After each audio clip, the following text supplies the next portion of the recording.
चलो पहले सीधे बैठ जाएंगे, 3 टाइम्स ओम बोलेंगे। इनहेल ओ,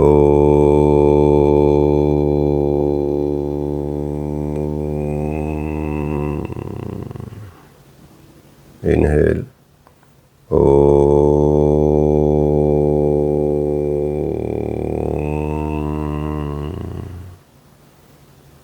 इनहेल ओ,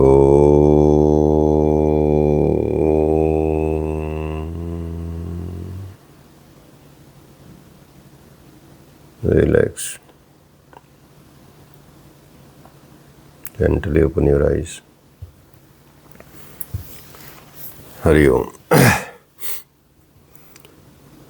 तीसरे सेमेस्टर में आपको पहला और दूसरा पेपर तो कंपलसरी है, जिसमें पहला तो योगिक ग्रंथ उपनिषद ही है, उपनिषद आता है। दूसरा है योग में अनुसंधान और सांख्यिकी, research, yogic research and statistics. फिर ये 2 कंपलसरी हो गए आपके पेपर, ये तो आपको देने ही है। योग रिसर्च वाला पेपर तो आपका पीएचडी के लिए बहुत काम आएगा। जो इस पेपर में है वो सब पीएचडी के पहले पेपर में और यूजीसी नेट के पहले पेपर में यहीं से क्वेश्चन आते हैं ज़्यादातर, ठीक है। और तीसरा जो सब्जेक्ट होगा 3, 4, 5, 6, 303, 304, 305, 306 में से आपको 2 सब्जेक्ट का चयन करना है। इसमें पहला है अप्लाइड योग। अप्लाइड योग में आपको योग कैसे कराना है, बच्चों के लिए कैसे कराना है, महिलाओं के लिए कैसे कराना है, प्रेगनेंसी में कैसे कराना है, बूढ़ों के लिए कैसे कराना है, खेल वालों के लिए कैसे कराना है, सैनिकों के लिए कैसे कराना है, इस तरह से इसमें आएगा। तो इसमें से आपको चूज़ करने मतलब। और योग में शिक्षण विधियाँ, टीचिंग मेथोडोलॉजी आएगा। योग में फिजिकल एजुकेशन ये आएगा। और एक चौथा है प्राकृतिक चिकित्सा, मतलब नेचुरोपैथी। तो नेचुरोपैथी का पूरा कंसेप्ट आप इसमें एक पेपर में सीखेंगे। तो ये एक तरह से आपका सिलेबस रहेगा। प्रैक्टिकल तो है ही, लास्ट के दो कंपलसरी, पहले 2 कंपलसरी, बीच के 4 में से 2 आपको लेने हैं, चूज़ करने हैं। तो वो इलेक्टिव मान के चलिए, उनका इलेक्टिव मान के चलाएगा। तो ऐसा आपको जो अच्छा लगे कि भाई हाँ मैं इसमें अच्छा कर सकता हूँ। बाद में सिलेबस भी दिया हुआ, पूरा एक्सप्लेन किया हुआ है, उसको भी आप देख सकते हैं, ध्यान दे सकते हैं उस पर, ठीक है। तो यहाँ भी उपनिषद का शुरुआत करते हैं। उपनिषद की पहला ही उपनिषद आपका है ईशावास्योपनिषद। ईशावास्योपनिषद,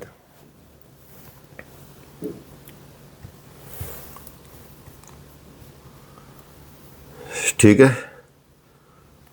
तो पहले इसका कंसेप्ट थोड़ा सा समझ लेते हैं उपनिषद के बारे में थोड़ा। इसमें बहुत सारे उपनिषद हैं आपके। ईशावास्योपनिषद है, केनोपनिषद है, कठोपनिषद है, प्रश्नोपनिषद है, मुंडकोपनिषद है, मांडुक्योपनिषद है, ऐत्रेयोपनिषद है, तैत्रेयोपनिषद है, छांदोग्योपनिषद है, बृहदारण्यकोपनिषद है, श्वेतोपनिषद है, ध्यान बिंदु उपनिषद है, योग कुंडली उपनिषद है, योग चूड़ामणि उपनिषद है, त्रिशिखा ब्राह्मण उपनिषद है, योग तत्वोपनिषद है, नाद बिंदु उपनिषद और योग राजोपनिषद है। मतलब इतने सारे उपनिषद हैं, 108 तो है ही। मतलब उसके कहीं कहीं और भी बड़े बड़े उल्लेख हैं, कई जगहों पे उपनिषदों के बारे में चर्चाएं हैं। लेकिन ये सारे उपनिषद आपको थोड़ा सा ध्यान में रखने हैं, पढ़ने हैं, ठीक है। 108 उपनिषद नाम से किताब आती है, उसको भी आप ले सकते हैं, ठीक है। और बाकी एकादश उपनिषद आती है एक नाम से, एक आती है ईशा आदि 9 उपनिषद, ऐसे एक में किसी में 9 उपनिषद है, किसी किताब में किसी में 11 हैं, किसी में ज़्यादा भी हैं, कोई अलग से भी आता है। जैसे बृहदारण्यक उपनिषद है तो बहुत बड़ा है, वो पूरा एक ही उपनिषद है। छांदोग्य उपनिषद है, एक ही उपनिषद है, ठीक है। इस तरह से उपनिषद हैं। तो उपनिषदों ने क्या काम किया है जीवन में, प्राचीन भारत स्पेशली, क्योंकि उपनिषद तो बीच में तो सब भूल ही गए थे क्या होते हैं उपनिषद। अब या तो पढ़ने में रहे थे, सामाजिक जीवन में तो, आम जीवन में तो नहीं आ पाए। तो प्राचीन भारत के या प्राचीन भारत में उपनिषदों ने क्या काम किया, ये एक तरह से सूर्य की तरह थे, सूर्य की तरह रहे हैं उपनिषद। आज भी यदि हम इनको माना जाए तो ये हमारे लिए जीवन में सूरज का ही प्रकाश का काम करेंगे। सूर्य जैसे अंधकार मिटाता है, ऐसे ही उपनिषद जीवन की यात्रा में जो अंधकार में होती है उसमें सालों साल, जीवन भर, हजारों सालों तक भी आपके मार्ग को प्रदर्शन देता या कह सकते हैं गाइड करता है। उपनिषद सारे गाइड करते हैं। तो एक तरह से हमारे जीवन में प्रकाश का काम करते हैं। सबके मनुष्यों के जीवन में ये होता है कि मैं किधर जाऊं, मेरा सही रास्ता कौन सा हो सकता है, ठीक है, और इतनी सारी रास्ते हैं, 20 रास्ते हैं, किस पे चल के मैं अपने लक्ष्य तक पहुंचूंगा। ऐसे प्रश्न आज के समय भी उठते हैं कुछ कुछ जो जिज्ञासु होते हैं, जो जिज्ञासु होता है उनके सामने। पहले भी उठते थे और पहले भी उठे ही हैं। जैसे नचिकेता के दिल में, नचिकेता के हृदय में प्रश्न उठा, ऐसी मैत्री के हृदय में प्रश्न उठा। ऐसी आज भी ज़्यादातर यंगस्टर्स वगैरह में, युवक युवतियों में, उनके दिल में भी प्रश्न उठते हैं अगर कोई जिज्ञासु दिखता है तो। यह प्रश्न तो उठते ही हैं, चाहे वो किसी भी तरह के हों, वो तो सबको जानकारी है ही। तो जब उठते हैं तो लेकिन आज के जो उत्तर हैं और उस वक्त के जो उत्तर रहे हैं प्रश्नों के, वो अलग अलग होंगे। परिस्थितियाँ बदल गई हैं। नचिकेता और मैत्रेयी को आज के समय के हिसाब से अलग उत्तर मिला, वो अलग मार्ग पर चले। ऐसा नहीं था कि वो ऐसे मार्ग पर नहीं चल सकते जैसे आज लोग मार्ग पर चल रहे हैं। उनके पास तो ऑप्शन था, लेकिन वो उस मार्ग पर नहीं चल सकते थे जिस पर आज का भौतिकवादी मनुष्य चल रहा है या भौतिकवादी लोग चल रहे हैं। जो संसार को चाहने वाले लोग हैं वो चल रहे हैं, क्योंकि उनको भी, नचिकेता को भी, मैत्रेयी को भी, सबको भौतिकवादी मार्ग पर चलने की खुली छूट थी। लेकिन उन्होंने इस मार्ग को ये छोड़कर, ये कहकर छोड़ दिया। क्या कहकर छोड़ दिया? उन्होंने बताया कि न वित्तेन तर्पणीयो मनुष्य है। आज का भौतिकवादी संसार या उस वक्त का भी भौतिकवादी संसार, सोचो कि जो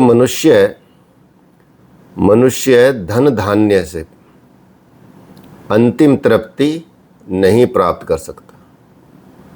मनुष्य की धन धान्य से अंतिम तृप्ति प्राप्त नहीं हो सकती। ये सोच के उस वक्त नचिकेता ने, मैत्रेय आदि ने, जितने भी शिष्य रहे हैं, उन्होंने इस मार्ग को छोड़ दिया, भौतिकवादी मार्ग को। तवैव राजन मानुषम वित्तम। और ये जो रुपया पैसा है, मेरे अंतरतम जो बेचैनी जो रहती है मेरे अंदर, उसको दूर नहीं कर सकता। ठीक है, कि अपने पास रखकर मैं इससे अपनी बेचैनी को दूर नहीं कर सकता। इसलिए फाइनेंस से, पैसों से, अमृतत्वस्य तु नासास्ति वित्तेन, वित्त से, पैसे से संसार के सुख भोग तो मिल सकते हैं, सारे सुख सारे भोग मिल सकते हैं जो अनित्य हैं। लेकिन आत्मा को जिस अमरता की तलाश होती है, जिस प्राप्ति की तलाश होती है, वो इससे नहीं मिल सकते, वो इससे प्राप्त नहीं होते। तो आत्मा की अमरता का ये जो संदेश है, ये भौतिकवादी एक दलदल है, इसमें वो भौतिकवादी लोग फंसे पड़े रहते हैं। तो उस वक्त भी हमारे कानों में ऐसा आभास होता है कि हमको अपने आत्मा को तृप्त करना है। हमारे जीवन में भी समय आता है, ऐसा समय हर व्यक्ति के जीवन में आता है कि वो जब उसको आभास होता है कि मुझे किस रास्ते को अपनाना चाहिए था, चाहे वो अंत समय में ही उसको याद आए, तो हम इधर उधर देखने लगते हैं प्रकृति की तरफ, देखते हैं, परमात्मा की तरफ नहीं देखते, ठीक है। लेकिन जब ऐसा समय आता तो फिर हमको परमात्मा की तरफ देखना पड़ता है। तो उनको देखना पड़ता है कि भाई ये तो अनित्य के स्थान पे नित्य की तलाश करनी चाहिए थी, जो सत्य है उसकी तलाश करनी चाहिए थी। तो हम भी समझ जाते हैं कि न वित्तेन तर्पयेन मनुष्य अमृतत्वस्य तु नासास्ति वित्तेन। लेकिन हम बहुत देर में समझ पाते हैं ये बात। जब अपने हाथ से सब कुछ छूट जाता है तब हम ये बात समझ पाते हैं। तो ऐसे समय समझते हैं जब इस तत्व को समझने का जीवन में कोई भी क्रियात्मक लाभ नहीं उठा सकते। मतलब सब कुछ नष्ट हो जाता है, सब कुछ खत्म हो जाता है, जीवन का मतलब जीवन जो है आधार वो खत्म हो जाता है, बचता ही नहीं है, कुछ करने लायक ही नहीं रहते आप। तब आपको समझ आता कि भाई ये तो जो मैंने धन दौलत कमाई है ये तो यहीं रह गई, ऐसा तो मैंने कुछ काम किया नहीं कि जिसकी वजह से मैं थोड़ा आध्यात्मिक स्तर को अपना ऊपर उठा सकूं। तो ऐसे समय में समझ में आता है। तो जो भौतिकवादी संसार है, भौतिकवादी संसार है जो कि संसार की चकाचौंध है, उसमें हम सारी आयु को बिता देते हैं, गुजार देते हैं। तो जब हम वो सारी आयु गुजार देते हैं तो एक दिन बाद में ये नहीं देख लेता बंदा, पता भी नहीं चलता लोगों को कि हमने एक सेकंड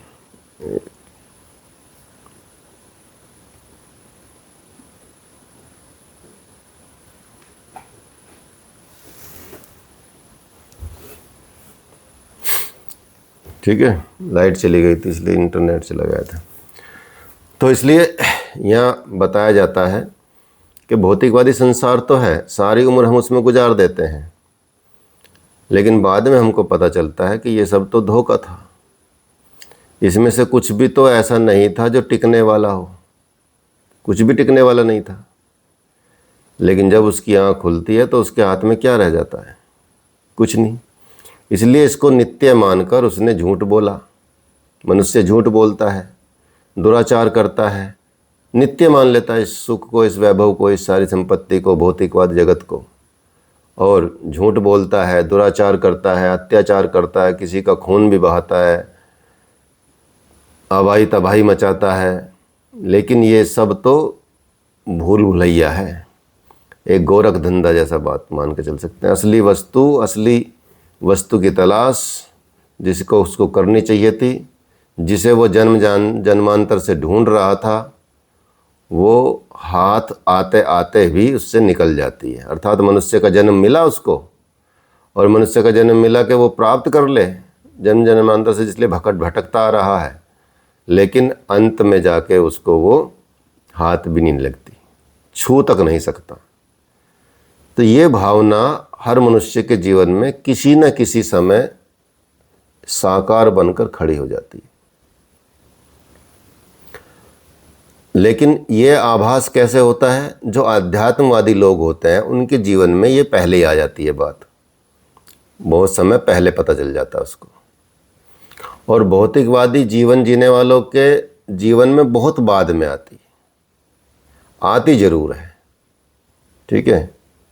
तो ये बहुत देर में या अबेर में आती है। कठोर निष्ठुर सत्य है, हम माने ना माने, किसी का पीछा नहीं छोड़ते, और ये कभी ये चीज़ें पीछा छोड़ती ही नहीं। इसलिए इस आधारभूत सच्चाई को जिन्होंने पकड़ लिया है, उन्होंने समझो इस सच्चाई की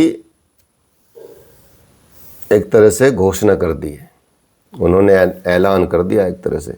जो समझ जाते हैं यही चेद वेदित अथ सत्यमस्ति न चेद वेदित महति विनष्टि। अगर इसे यहाँ इस जन्म में पा लिया तो ठीक, नहीं तो महाविनाश है। तो ऐसी घोषणा करने वाले जो प्राचीन भारत के ऋषि मुनि थे, ऋषि मुनियों ने सत्य का दर्शन किया था, अपने गुरुओं से सीखा था। भौतिक संसार को सत्य मानते हुए भी उनके पीछे छिपे हुए उनके प्राण, उनका जीवन जिस सत्यों के सत्य, जिस तत्व दर्शन के लिए वो जानना चाहते थे, और जो वो जान गए हैं, जिस सत्य को उन्होंने पहचान लिया है भौतिक जगत में रहते रहते भी, संसार जगत में रहते रहते भी, और उसके लिप्त ना होते हुए भी उन्होंने उसको पहचाना, जाना, समझा, पता लगाया, ठीक है, और फिर उनका नाम उन्होंने क्या रखा? ब्रह्म रखा, परमात्मा रखा, ब्रह्म। तो और संसार भरपूर का ध्यान इससे उसकी तरफ अपनी ओर खींचने लगे।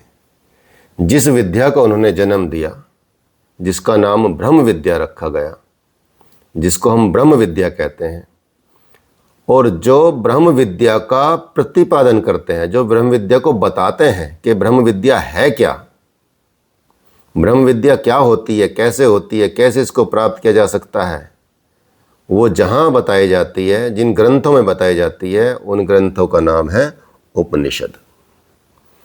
उन ग्रंथों को उपनिषद कहा गया। इसलिए उपनिषदों को समझने के लिए उपनिषदों के ऋषियों के दृष्टिकोण को भी समझना हमें आवश्यक है। उनका दृष्टिकोण क्या था? जैसे आज हर बात भौतिक दृष्टिकोण को सामने रख के कही जाती है, लिखी जाती है। आज का दृष्टिकोण ये रहता है, ज़्यादातर लिखने का भी, जितने सिद्धांत लिखे जा रहे हैं, कुछ भी लिखा जा रहा है, पुस्तकें लिखी जा रही हैं, उनका सबका दृष्टिकोण, बल्कि यहाँ तक की बात है कि अधिकांश किताबें कि पैसा कैसे प्राप्त हो, ठीक है, how to become rich, how to become rich, ऐसे ऐसे कर करके बहुत सारी किताबें आती हैं, तो वो उसी आधार पर लिखी जाती हैं। तो लेकिन उन्होंने जो उपनिषद के लिखने वाले रहे हैं, जिन्होंने उपनिषद की रचनाएं की हैं, उपनिषद का शाब्दिक अर्थ माना जाए तो ये होता कि गुरु के समीप बैठकर, उनके चरणों में बैठकर, उनके समीप बैठकर उनसे प्रश्न करके ज्ञान प्राप्त किया जाए। तो गुरु के समीप बैठकर जो ज्ञान प्राप्त किया जाता है वो उपनिषद कहा जाता है।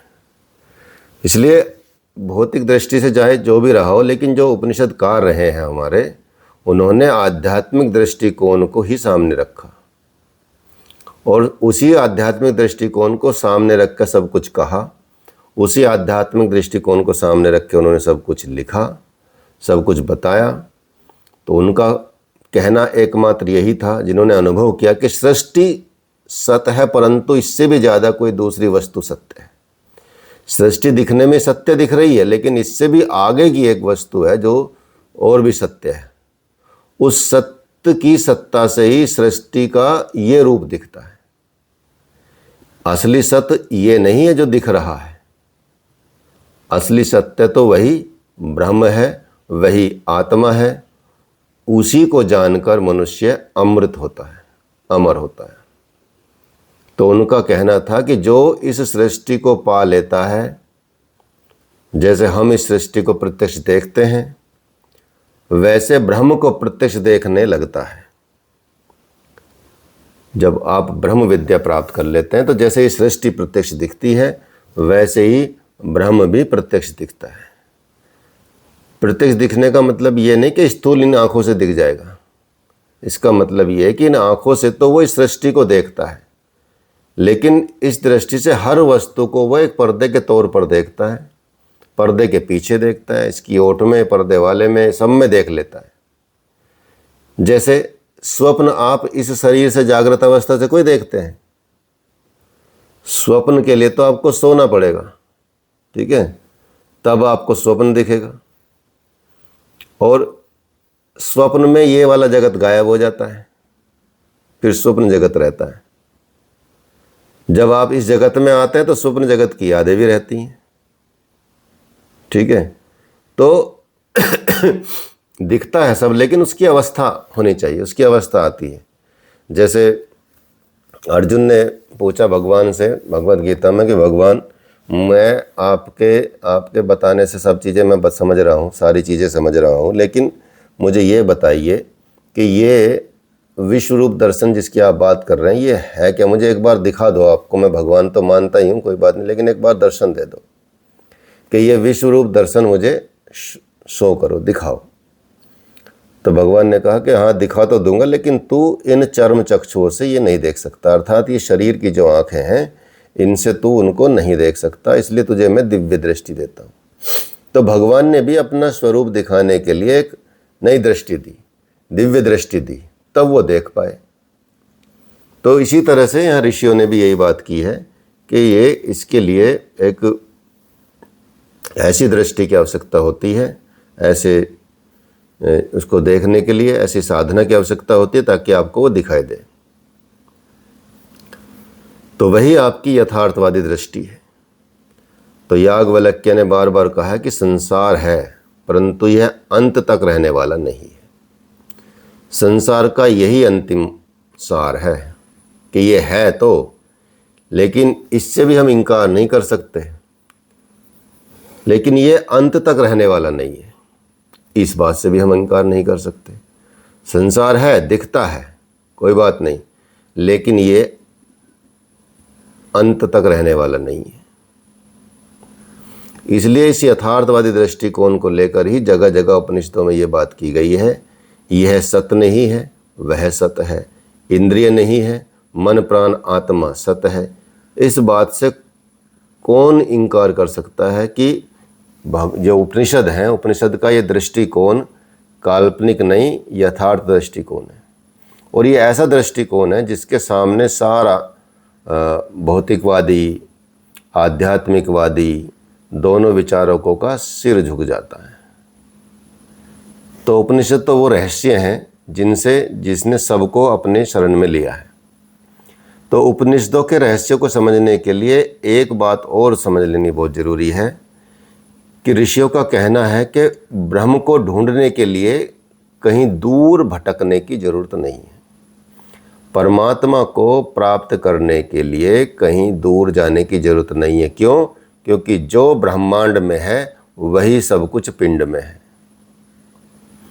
विज्ञान तो यही कहता है कि जो नियम परमाणु में काम कर रहे हैं, ठीक वही नियम सौर मंडल में काम कर रहे हैं। तो इसी बात को उपनिषद के ऋषि और आगे लेके गए। तो उनका कहना है कि जो नियम भौतिक में काम कर रहे हैं वही नियम आध्यात्मिक भी काम कर रहे हैं। इसलिए इस बात को प्रकट करने के लिए उपनिषद में अथादि दैवतम और अथाध्यात्म इन दो वाक्यों का प्रयोग किया गया। अथादि दैवतम का मतलब होता है देखो ब्रह्मांड में क्या नियम काम कर रहे हैं, और अथाध्यात्म का मतलब है देखो वही नियम पिंड में काम कर रहे हैं। जो नियम ब्रह्मांड में काम कर रहे हैं वही नियम पिंड में काम कर रहे हैं। अधिदैवत अध्यात्म, ब्रह्मांड और पिंड अर्थात मैक्रोकोस्म और माइक्रोकोस्म, इन दोनों में। तो इन दोनों की एकात्मकता को समझ लेना और उसको समझा के बता देना, ये उपनिषदों में ही संभव हो पाया। उपनिषद के रहस्य को समझ लिया गया है जिसने भी ऐसा समझा। हमने इसलिए ऐसे चीज़ों का सहारा लिया, कठिन से कठिन स्थलों को बड़ी आसानी से देखा है, ठीक है, समझ खुलते हुए देखा, सुलझते हुए देखा चीज़ों को। ये अनुभव किया कि इस तत्व को समझ लिया जाए कि उपनिषदों की कोई बात उलझी नहीं रहती, वो सुलझा के ही मानते हैं। तो इसलिए इतने सारे उपनिषद लिखे गए, हर चीज़ को समझाया गया। तो उपनिषद में 2-3 जगह ऐसी हैं जहाँ अक्सर वाद विवाद होता रहता है, ठीक है। कुछ विषयों में स्पष्टीकरण दिया जाता है, कुछ में नहीं दिया जाता उसको, क्योंकि कुछ चीज़ें अनुभव की बात की होती हैं। हर चीज़ को आप सिर्फ बता के नहीं समझा सकते, ठीक है। जैसे किसी मीठे का स्वाद आप बता कर नहीं समझा सकते उसको कि भाई ये रसगुल्ला मीठा है, तो वो पूछ के बताएगा कि भाई ये कैसा मीठा है, गुड़ जैसा है? ना, नहीं भाई गुड़ जैसा नहीं है। तो रसमलाई जैसा होगा? ना रसमलाई जैसा नहीं है। फिर जो वो उसने खाई होंगी चीज़ें उसके बारे में बताएगा कि हाँ ये मैंने गुड़ खाया, चीनी खाई, उसके जैसा मीठा, उसके जैसा है। रसगुल्ला तो उसने खाया नहीं, ठीक है, या गुलाब जामुन की बात करें तो वो तो जब ही अनुभव, उसको बताया कैसे जाए बताओ। उसको बताया तो उसको खिलाना पड़ेगा, लेकिन भाई खा के देख पहले, तो जब वो समझ जाएगा हाँ यार तो बिल्कुल अलग है लेकिन है तो मीठा ही। तो मीठे को कैसे एक्सप्लेन करेगा कोई? तो सबसे विवाद भी चलते रहते हैं। तो उपनिषदों का जो विषय एक ही है, एकत्व करना, एकत्ववादियों के लिए। सर्वम खलविदम ब्रह्म नेह नानास्ति किचन, छांदोग्य तत्वमसि श्वेत केतो, यो वासविदित्य पुरुष सोहमस्मि। इन वाक्यों को ध्यान में रखते हुए इनका निश्चित करना। ऐसे अलग अलग उपनिषदों में अलग अलग वाक्यों को एक्सप्लेन किया गया है, लेकिन हम उपनिषदों की गहराई से अध्ययन करें तो ज़्यादा अच्छा है। तो हमको जब उपनिषदों की गहराई से अध्ययन करेंगे तो हमको पता चलेगा कि उपनिषदों के जो नियम हैं वो बड़े तर्क संगत हैं, ठीक है, दर्शन है उनमें, ठीक है, बहुत ज़्यादा है उनमें, तर्क संगत तो है, लेकिन इन पर तर्क करने की आवश्यकता नहीं पड़ती। अनुभूति होती है उनकी, साक्षात्कार होता है उनका। तर्क तो बहुत छोटी चीज़ है। तर्क से आप अध्यात्म को कसौटी पे नहीं कर सकते, क्योंकि तर्क तो मतलब अध्यात्म तो तर्क से ऊपर की चीज़ है, तर्क बहुत नीचे की चीज़ है।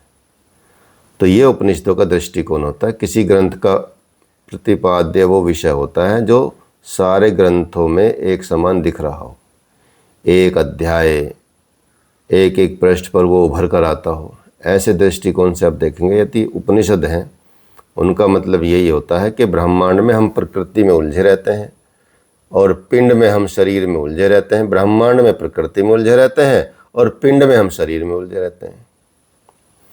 प्रकृति का जीवन ब्रह्म से है और शरीर का जीवन आत्मा से है। तो इसलिए हमारे उलझने की असली वस्तु ब्रह्मांड में प्रकृति नहीं, ब्रह्म है, पिंड में शरीर नहीं, आत्मा है। उसको समझ लेना है। प्रकृति में ब्रह्म को समझ लेना है और शरीर में आत्मा को समझ लेना है। तो ये जैसे भौतिकवादी प्रकृति और शरीर को यथार्थ समझते हैं, वैसे ही उपनिषद का ऋषि हमेशा ब्रह्म और आत्मा को यथार्थ समझता है। भौतिकवादी लोग प्रकृति और शरीर को यथार्थ मानते हैं, ये सच की चीज़ है, यही दिखता है तो यही सब है, ठीक है। लेकिन जो इसके जो उपनिषद के ऋषि होते हैं, उपनिषदवादी होते हैं, वो ब्रह्म और आत्मा को ही यथार्थ मानते हैं, उन्हीं को सच मानते हैं। तो जैसे भौतिकवादी का भौतिकवाद यथार्थ है, वैसे ही अध्यात्मवादी का आध्यात्मिक यथार्थवाद है। स्पिरिचुअल रियलिज्म, फिजिकल रियलिज्म और स्पिरिचुअल रियलिज्म। तो इसी आधार पर हम इसको समझ सकते हैं। तो उपनिषद के ऋषि का मतलब कहना है कि यह युक्ति से सिद्ध करने की जरूरत नहीं, तरकीब से नहीं सिद्ध कर सकते हो कि संसार टिकने वाली वस्तु नहीं है।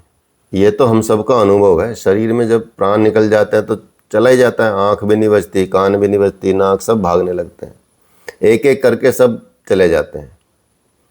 जिस शरीर को भौतिकवादी नित्य मानते हैं, ये तो अनुभव है कि ये शरीर नित्य नहीं है। फिर भी इसको नित्य मान के भौतिक जगत में मनुष्य काम करता है और सारे कुकर्म करता है। कर्म भी करता है, कुकर्म भी करता है, दोनों तरह के करते हैं।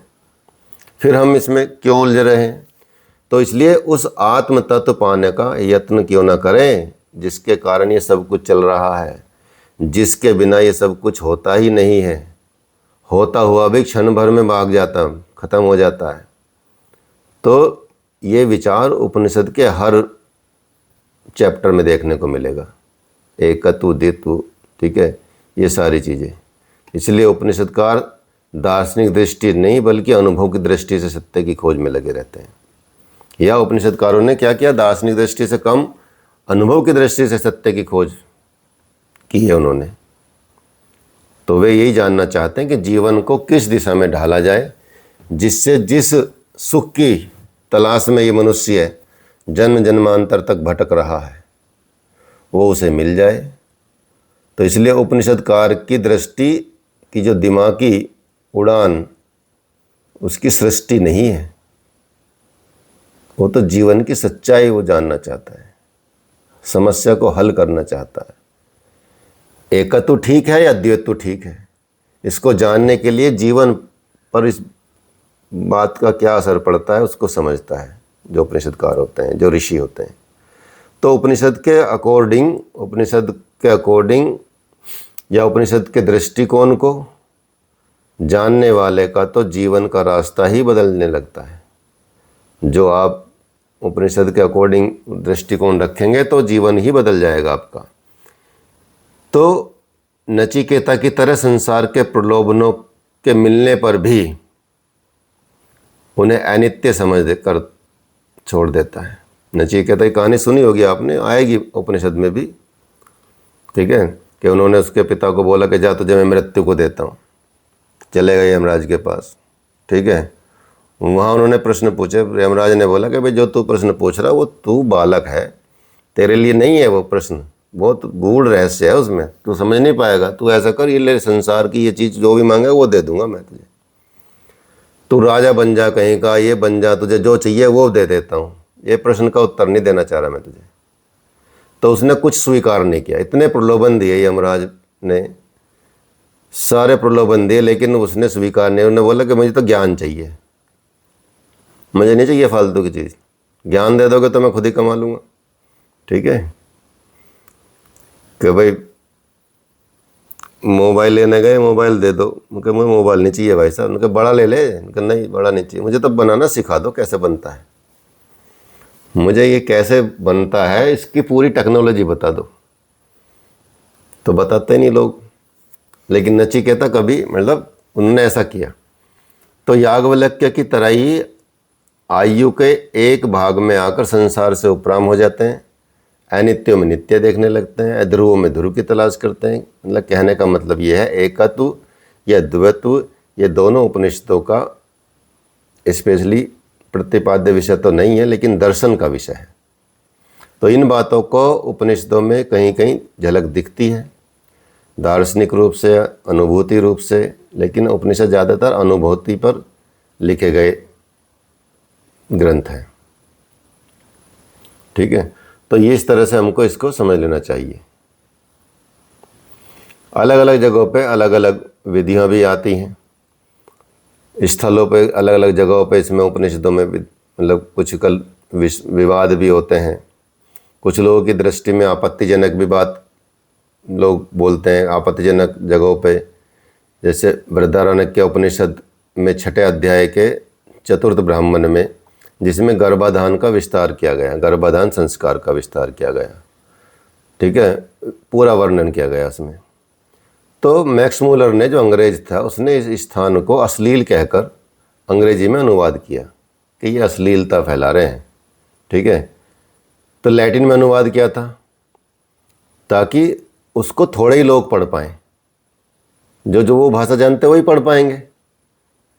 लेकिन भारत में गर्भाधान संस्कार 16 संस्कारों में से एक बहुत मुख्य संस्कार समझा जाता है, जिससे उत्तम संतान की उत्पत्ति होती है। तो उसमें बताया गया कि भाई ऐसे जीवन जीना चाहिए, ऐसे गर्भाधान संस्कार करना चाहिए ताकि आप उत्तम संतान के। तो यहाँ उन्होंने, अंग्रेजों ने देखो कैसा किया, इसको उल्टा दिखा दिया कि ये, जबकि उनसे ज़्यादा तो वल्गैरिटी आज भी दुनिया में सबको पता है, लेकिन उसको स्वीकार नहीं करेगा कोई, ठीक है। उसको इंडस्ट्री का नाम दे दिया उन्होंने, जो बिल्कुल अश्लीलता फैला रहे हैं, वो इंडस्ट्री को भी वैलिड मान रहे हैं आज अंग्रेज सब, ठीक है, और उसमें भी कोई बुराई नहीं देख रहे। और यहाँ शास्त्रों के अनुसार जो चीज़ बताई जा रही है, कैसे संतान उत्पत्ति अच्छी करें, संसार अच्छा चलेगा, जिसकी वजह से उसको उन्होंने गलत, इसलिए ऐसा विवाद हो जाता है चीज़ों में। और जो दूसरे जो उनको फॉलो करने वाले लोग हैं, वो हम अपने ग्रंथों का ही विरोध करने लगते हैं। तो इसलिए आज भी जो प्रजनन शास्त्र है या सुप्रजनन शास्त्र है कि पुस्तकों में उत्तम संतान कैसे प्राप्त हो, वो विचार दिया जाता है। तो बृहदारण्यक के उपनिषद में यही चर्चा है, वेदज्ञ विद्वान धर्मनिष्ठ संतान कैसे हो, इससे गर्भाधान विधि का वर्णन कैसे हो, क्या हो, ये सब बताया गया। तो ये स्थल, ये जगह, ये मतलब जो चैप्टर हैं वो अश्लील कैसे हो सकते हैं। तो गर्भाधान के साथ साथ कई स्थलों पर संस्कारों का वर्णन किया गया। अलग जगह आता है कि माता पिता चाहें कि उनका पुत्र सब वेदों का ज्ञाता हो, ठीक है। तो इसका श्लोक दिए गए हैं इसके बारे में कई, ठीक है, कि माता पिता मांस और चावल पकाकर ओक से या मतलब बताया गया कि घृत से बनाकर खाएं, ये करें, ठीक है। इस तरह की विधियां बताई गई हैं।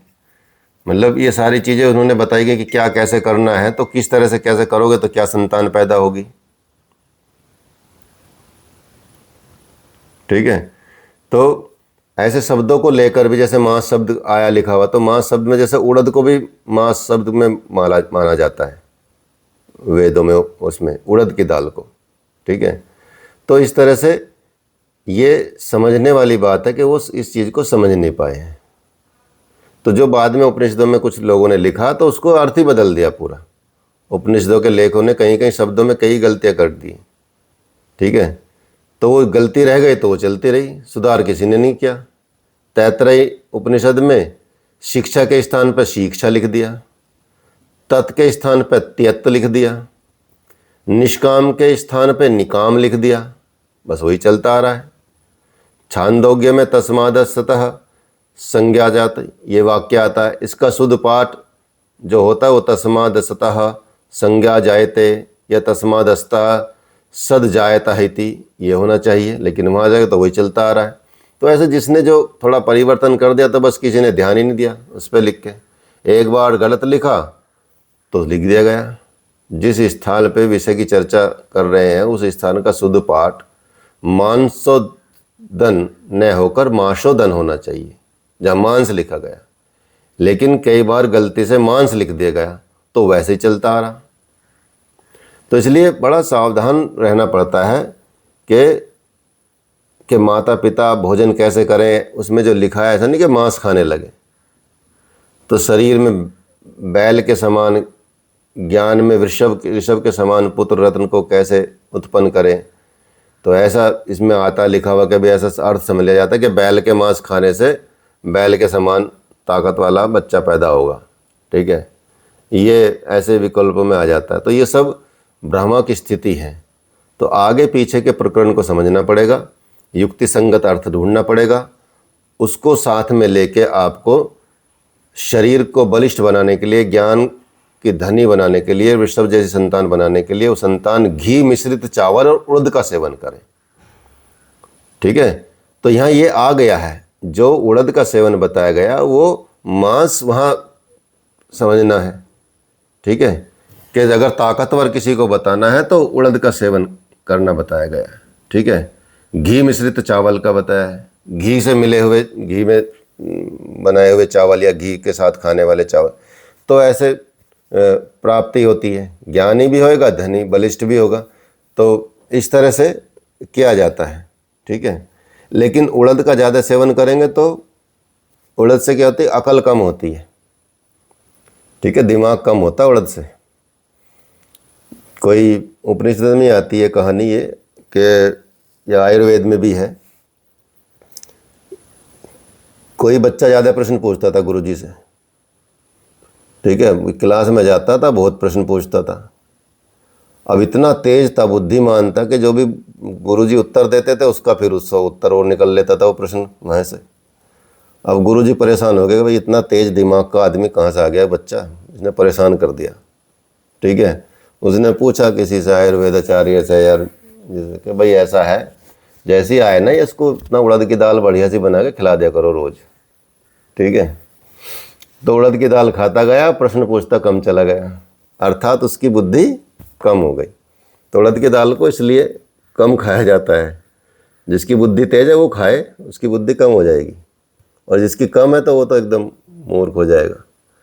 तो उड़द की दाल का निषेध है, मतलब वैसे इसलिए कभी आश्रमों में उड़द की दाल नहीं बनती। और वात पित्त होती है तो कफ बढ़ाती है, वात बढ़ाती है, इस तरह की चीज़ें बढ़ाती है। उसके साथ हींग वींग का प्रयोग किया जाता है। ऐसा नहीं कि मतलब एक दो बार खाने से, तो वीक में, महीने में एक दो बार खा लिया, ऐसा नहीं कि उससे कम हो जाएगी। तो काफ़ी मिलती है। इसलिए दाल मखनी जिनको पसंद होती है, आप देख लीजिए, दाल मखनी रोज़ खाओगे तो दिमाग कम हो जाएगा, ठीक है। उसमें उड़द की दाल ही होती, उड़द ही होती है साबुत, बल्कि दाल भी नहीं होती, ठीक है। तो उपनिषदों के भाव की गहराई तक यदि नहीं पहुंचेंगे ना आप, तो कई विद्वान उपनिषद की विचार परंपरा से बिल्कुल विपरीत अर्थ निकाल देते हैं।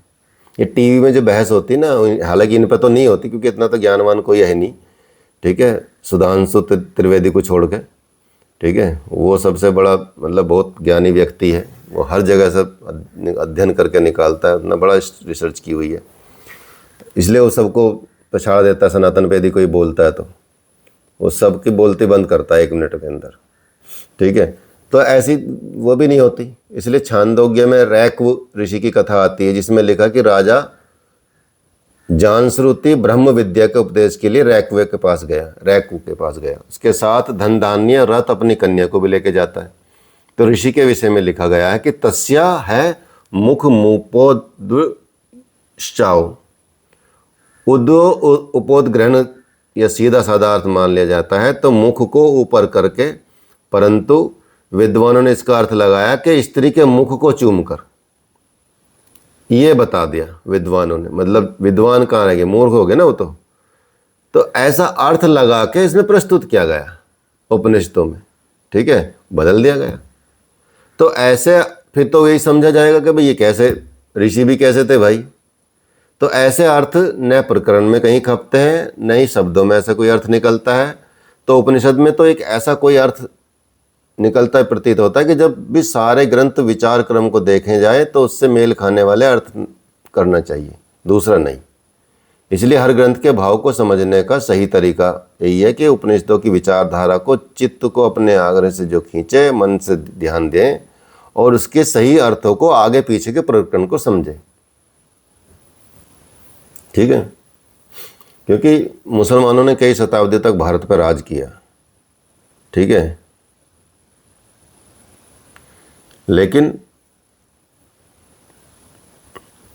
उपनिषदों के सामने उन्होंने भी सर झुकाया,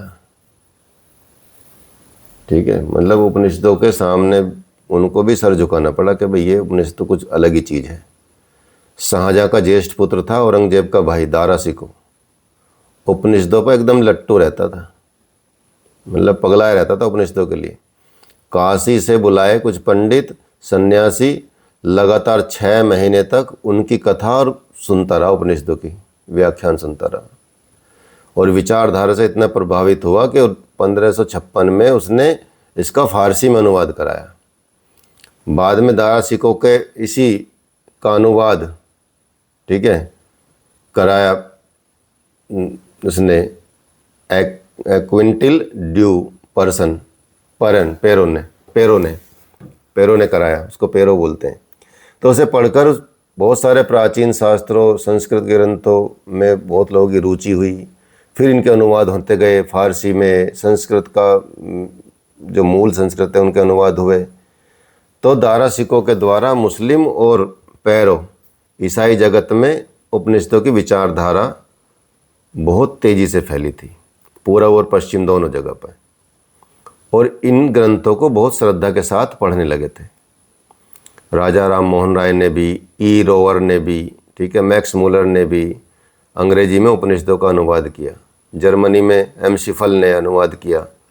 तो बहुत ज़्यादा पाश्चात्य लोगों ने भी, शोपेनहायर ने भी लिखा है, जर्मन विद्वान थे, कि अगर जीवन में मुझे किसी चीज़ से आत्मिक शांति मिलती है तो सिर्फ उपनिषदों से मिलती है।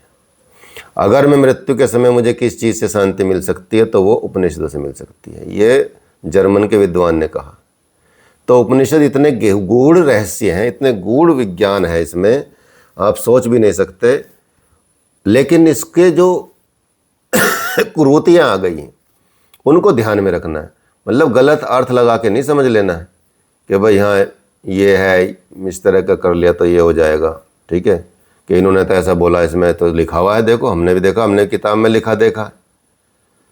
तो पहले 10-15 किताब निकालो, 10-15 उपनिषद निकालो अलग अलग इसके, अब सब में एक लिखा तो मानने की बात है। फिर संस्कृत के विद्वान से पूछो तो आप समझ में आएगा कि हाँ भाई।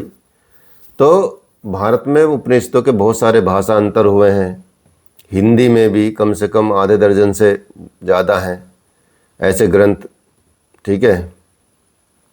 तो इन जब सब ग्रंथों की में थे तो उनकी लिखने की आवश्यकता है, कि लिखने से प्रेरणा मिलती है लोगों को। हिंदी, संस्कृत, अंग्रेजी में अनुवाद पढ़ो, ठीक है, इनमें क्योंकि बहुत ज़्यादा शब्द जाल अधिक दिखाई देता है तो कई भाषाओं में थोड़ा आसानी हो जाती है, लेकिन कई जगह भाव की प्रधानता खत्म हो जाती है और कहीं कहीं दिखाई देती है। तो इसलिए हमको संस्कृत भाग को ही ज़्यादा प्रधानता देनी चाहिए, सीखनी चाहिए, संस्कृत में समझना चाहिए। तो इसलिए संस्कृत में लिखा गया है उन्हीं भाषा को बिना जाल के सर्वसाधारण रूप में से पढ़ना चाहिए, समझना चाहिए। तो उपनिषदों को ऐसी भाषा में लिखने की जरूरत है जिससे ऐसा लगे कि ये मक्खी पे मक्खी न मारी हो, शब्द पे शब्द न रखा दिया गया हो, शब्दों में ऐसे भाव निकाल कर निखारा जाए कि ये तभी हो सकता जब उपनिषद के भावों को आप धारावाही स्वतंत्र भाषा में लिखें, बीच में किसी प्रकार का अटकाव न आना जाए। उपनिषदों के समय वे लोग संस्कृत में सोचते, बोलते और लिखते थे। आज हम क्या करते हैं, हिंदी में सोचते हैं, हिंदी में बोलते हैं, हिंदी में लिखते हैं। ठीक है, तो हमने इस ग्रंथ में ये प्रयत्न करना चाहिए कि अब आगे आने वाले समय में उपनिषदों के लिए हमारे नए युग की शुरुआत होनी चाहिए ताकि हम उपनिषदों को सही अर्थों में प्रस्तुत कर सकें। इंटरनेट गया, इंटरनेट तो चल रहा है। आ रही नहीं आवाज? हेलो हेलो टेस्टिंग, हेलो, आवाज नहीं आ रही है?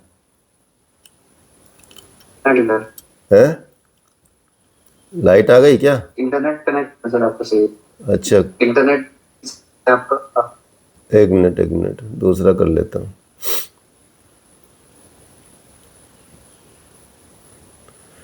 अब आ रहा है?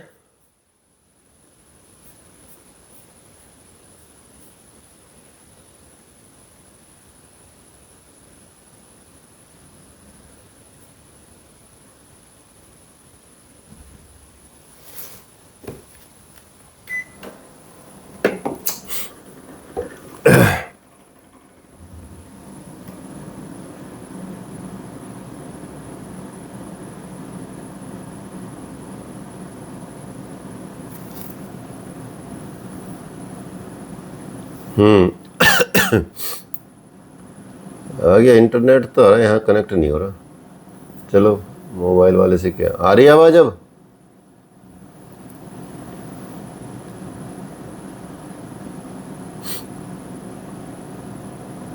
जी सर।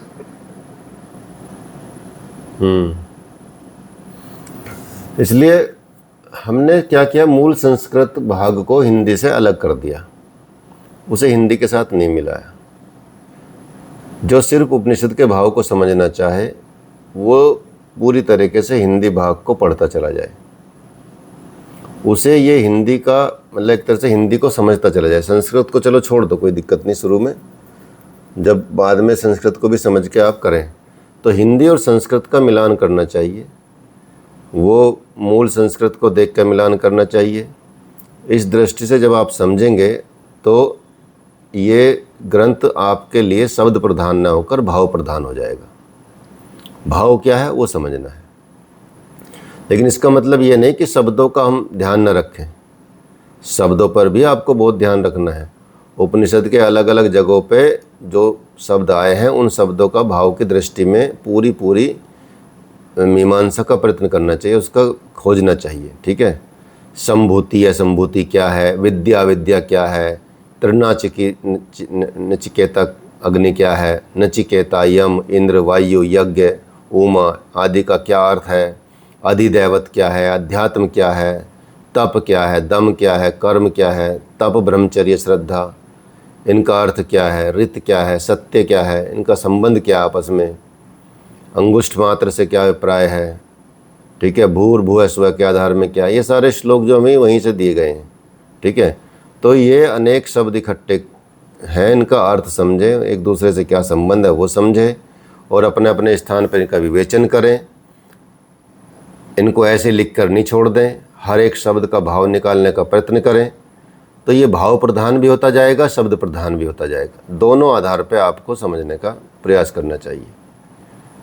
तो इसलिए ग्रंथ सिर्फ पंडितों के लिए लिखे गए हैं जो समझते थे इसको, लेकिन है समाज के लिए, ऐसा नहीं कि सिर्फ पंडित लोगों के लिए ही है, लेकिन वो समझ जाते थे और हम इनको समझ नहीं पाते हैं, इसलिए जो कुछ गलत लिख दिया गया उसी को हम सच मान लेते हैं। तो ये तो जनता का युग है, आज तो साधारण लोगों का युग है, तो साधारण दृष्टिकोण से लिखा जाना चाहिए। तो इस तरह के इस आधार पर इसको बढ़ना चाहिए, मतलब समझना चाहिए, ये है।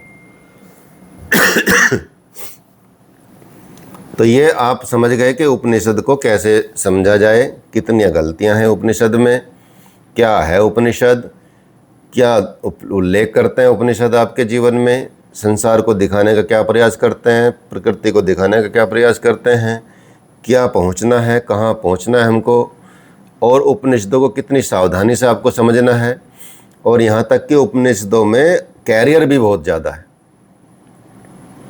एक एक उपनिषद को आप पूरा गूढ़ता के साथ यदि पूरा अच्छे से हिंदी में लिख दें या इंग्लिश में लिख दें, संस्कृत के अच्छे अर्थों को समझ के जो गलतियां हैं उनको मिटा दें, हटा दें रिसर्च करके, तो कितना ज़्यादा आप मतलब दे के चले जाएंगे सोसाइटी को। तो मतलब कैरियर भी है, ऐसा नहीं कि सिर्फ यही है। तो ये उपनिषदों का आपका एक तरह से इसमें आप आगे कुछ कुछ परिचय बताएंगे, संक्षिप्त परिचय ही इसमें आपका लिखा है, इसमें आपका पेपर में उपनिषदों का संक्षिप्त परिचय, बहुत ज़्यादा विस्तार से नहीं पढ़ेंगे, तो थोड़ा थोड़ा बताते चले जाएंगे। तो आपका अब शुरू करेंगे, कल शुरू करेंगे नेक्स्ट क्लास में। आज तो इसका एक इंट्रोडक्शन दिया है, उपनिषदों का इंट्रोडक्शन कि क्या है वास्तव में, क्या नहीं है।